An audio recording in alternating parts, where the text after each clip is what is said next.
All right, welcome to the Explainer. Today, we're diving into a research paper that is, well, it's pretty out there. It puts forward this idea of a single particle that connects just about everything. We're talking physics, biology, even consciousness. So, yeah, let's get into it. So, right out of the gate, this paper isn't pulling any punches. It kicks off with this massive, incredibly ambitious question. It's asking us to step back and consider a completely new model for how reality itself might be structured. You know, a premise that really pushes the boundaries of what we think of as conventional science. And just to give you a sense of the scale we're talking about here, look at this list.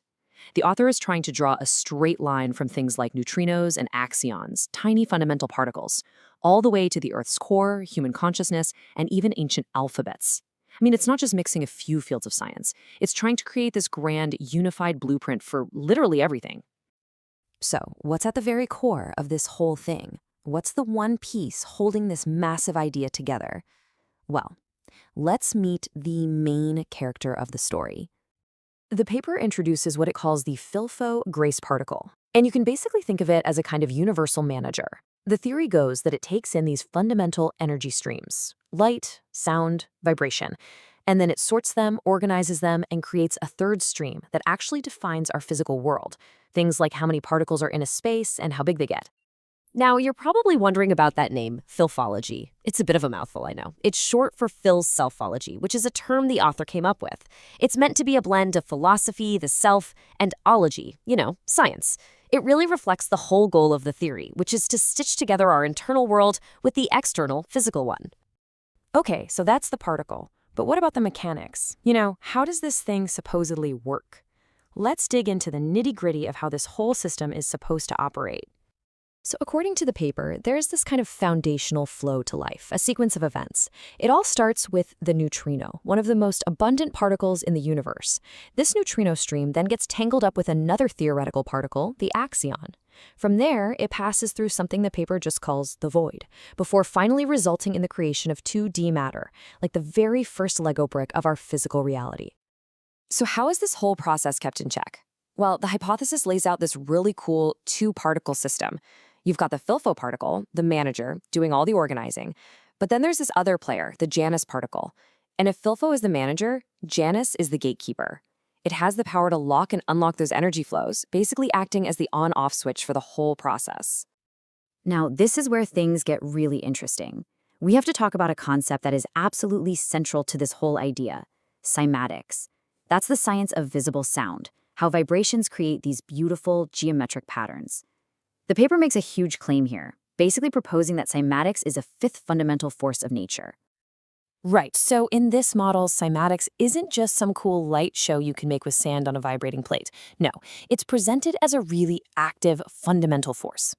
The hypothesis suggests it's the very thing that mediates the interaction between 2D matter from space and 2D matter from the Earth, and that this interaction is what actually gives rise to 2D biomatter, the very stuff of life. Okay, so if we take all this as a given, just for a moment, what are the implications? What does this mean for the real world?